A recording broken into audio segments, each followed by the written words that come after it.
154. That is the number of vessels that crossed the Strait of Hormuz in the entire month of March 2026, down from 3,000 the month before. Right now, as of May 2nd, the world's most critical energy choke point is effectively a war zone. The 21-mile passage between Iran and Oman, through which until February 28th, 1/5 of all the world's seaborne oil and every drop of Qatar's exported liquefied natural gas once moved, has been reduced to a trickle of defiant Chinese tankers, Iranian patrol boats, and drifting sea mines that even Tehran admits it cannot fully account for. The strike that changed everything lasted hours. Its consequences will run for years.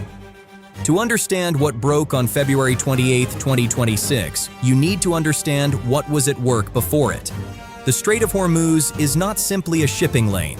It is a pressure valve for the entire global economy, a 2-mile-wide navigable channel where 15 million barrels of crude oil and 4.5 million barrels of refined petroleum products pass each day. Around 84% of that flow moved east toward China, Japan, India, and South Korea. 30% of all the world's urea, the fertilizer that feeds billions, transited the same corridor. Every single dollar of oil revenue earned by Iraq, Kuwait, the United Arab Emirates, and Qatar flowed out through that same 21-mile bottleneck. When U.S. Central Command launched Operation Epic Fury in the early hours of February 28th, targeting Iranian command centers, ballistic missile sites, IRGC headquarters, and naval installations across the country, the Joint Chiefs of Staff had already warned President Trump, close enough to force a regime response, and Iran would do the one thing it had always threatened. It would shut the door. The strikes did more than degrade Iran's military infrastructure. By midday on February 28th, Supreme Leader Ali Khamenei was dead, killed in a U.S.-Israeli airstrike that decapitated the Islamic Republic's political and spiritual authority in a single strike package. Within hours, the Islamic Revolutionary Guard Corps Navy, the IRGCN, which holds sole operational responsibility for the Persian Gulf, had issued its warning. No vessel affiliated with the United States, Israel, or their Western allies would transit the Strait of Hormuz. Any ship that tried would be attacked.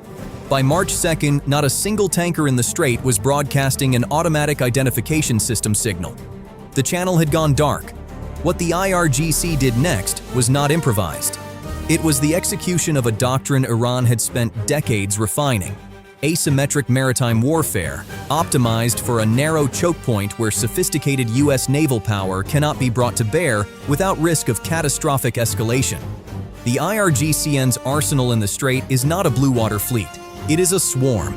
Fast inshore attack craft, shore-based anti-ship cruise missiles, Shahed series drones, and the weapon that now haunts every insurer and every naval planner: naval mines.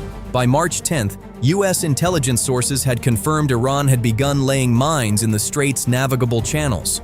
The number first reported was fewer than 10. One source familiar with the intelligence assessment told CNN that Iran still retained between 80 and 90% of its mine-laying craft, meaning the initial deployment was a signal, not a ceiling.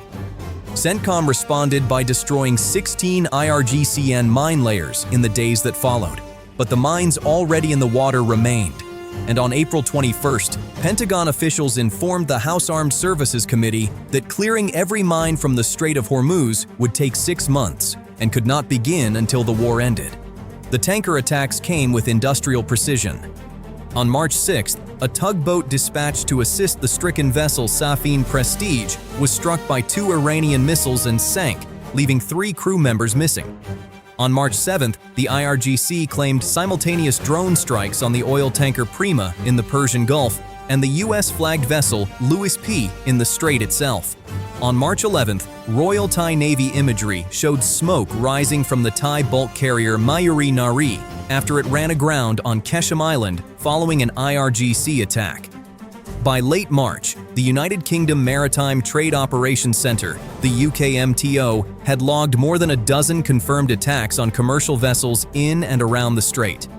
War risk insurance premiums, which had stood at 0.125% of a ship's value per transit before the conflict, had surged to between 0.2 and 0.4%, meaning a single transit for a very large crude carrier now carried an additional cost of $250,000 per voyage. The economics of transit had not simply become difficult, they had become, for most operators, impossible. Lloyd's of London removed war risk coverage for the strait entirely on March 5th. Without insurance, no responsible shipowner moves cargo. The market had done what no military blockade could. It had sealed the choke point without firing a shot. The numbers that followed were without precedent in the modern era. Brent crude, the international benchmark, jumped 8% on the first 2 trading days after the strikes began, surging from $71.32 per barrel on February 27th to $77.24 by March 10th. That was only the opening move. As production curtailments cascaded through the Gulf, Brent broke $100 per barrel within days. By early April, the physical delivery price for dated Brent, what Asian and Middle Eastern importers were actually paying for real crude at the dock, had hit $130 per barrel, running $35 above the futures price, as buyers desperate for supply paid any premium to secure it. Iraq and Kuwait, their storage filling with crude they could not ship, began curtailing production in the first week of March. By March 10th, collective output from Kuwait, Iraq, Saudi Arabia, and the United Arab Emirates had fallen by a reported 6.7 million barrels per day. By March 12th, the figure had reached at least 10 million barrels per day. Qatar Energy declared force majeure on all LNG exports.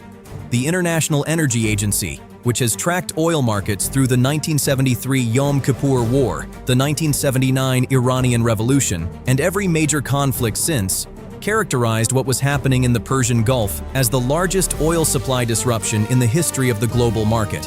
Not since 1973 had the world seen anything close to this.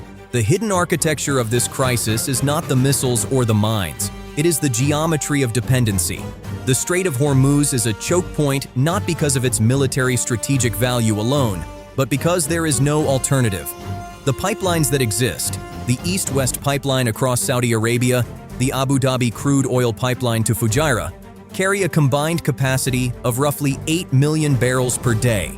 Against the 15 million barrels that previously passed daily through the strait, those alternative routes cover barely half the shortfall, and only for Gulf producers who already had access to them.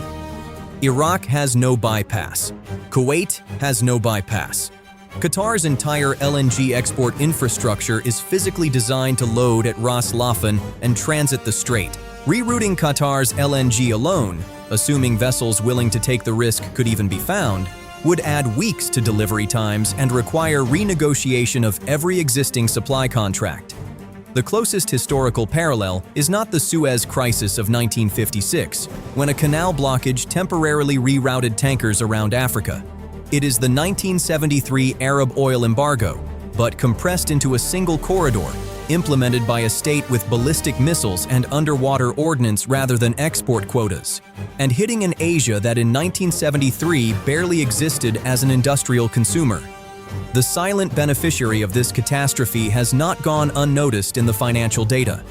The United States, for all its military expenditure in the region, is an energy exporter.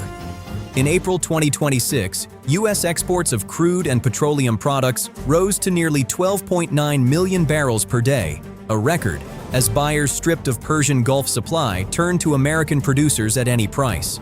The Dallas Federal Reserve's March 20th analysis quantified what this meant for the global economy. A complete cessation of Gulf oil exports would raise the average West Texas Intermediate price to $98 per barrel and reduce global real GDP growth by an annualized 2.9 percentage points. Russia, similarly, benefits from every additional dollar of oil revenue generated by a market deprived of Gulf supply. Moscow had been under sustained sanctions since 2022. The Hormuz crisis removed that pressure by pricing its oil back into competitive range for every buyer desperate for alternatives. China and Russia together vetoed the UN Security Council resolution on April 7th that would have authorized international maritime protection for the strait, a vote that 11 members supported, with China and Russia as the 2 votes against. The unnamed risk that no coverage has fully quantified is not the oil shortage itself. It is the fertilizer cascade.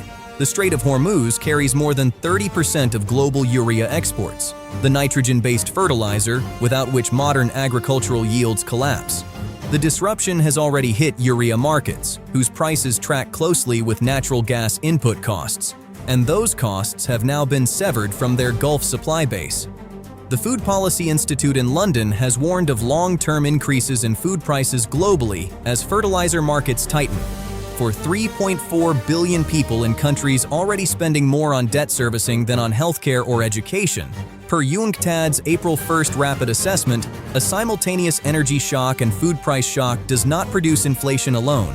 It produces political instability at a scale that no diplomatic communique addresses. The ripple effect has not been theoretical. It has been visible at the pump, in Asian LNG spot markets, and inside European chemical plants. Global merchandise trade, which grew at 4.7% in 2025, is now projected to decelerate to between 1.5 and 2.5% in 2026, according to UNCTAD. The European Central Bank postponed its planned interest rate reductions on March 19th, raising its 2026 inflation forecast after economists warned that energy-intensive economies face a high probability of technical recession if the strait remains effectively closed through the summer refill season. UK inflation is forecast to breach 5%. Chemical and steel manufacturers across the EU have already imposed surcharges of up to 30% to offset surging electricity costs.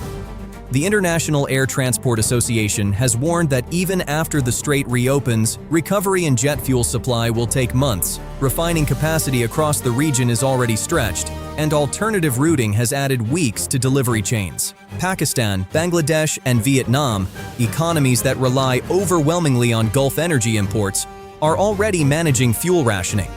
India reduced excise duties on petrol and diesel by 10 rupees per liter on March 27th to blunt the political impact of rising pump prices while simultaneously raising export duties on diesel and aviation fuel to protect domestic supply.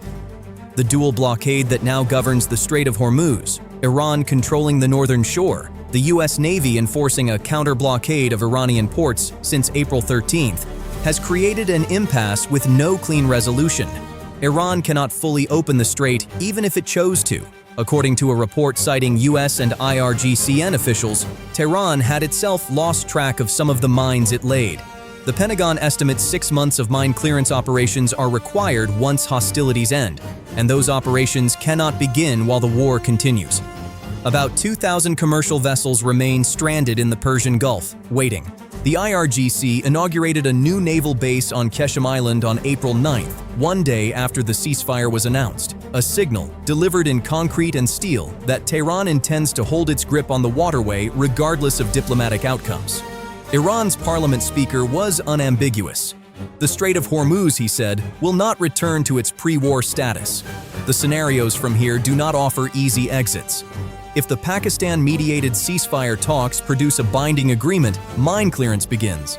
But the U.S. has stated it will take 6 months to clear the strait to a standard that insurers will accept, and Oscar Sikali, CEO of NSI Insurance Group, told Al Jazeera directly that underwriting a corridor where mine locations remain uncertain is almost impossible to price responsibly. If the blockade continues, the Solability Modeling Group projects total global GDP losses of between $357 trillion and $695 trillion across 4 escalation scenarios, with the daily cost of closure running at approximately $20 billion per day. If Iran follows through on its threat to coordinate with Houthi forces in Yemen to simultaneously close the Bab el-Mandeb Strait, cutting the Red Sea route that tankers have been diverting to, then the alternative routing through the Cape of Good Hope adds so many weeks and so much cost to global supply chains that the market arithmetic breaks entirely.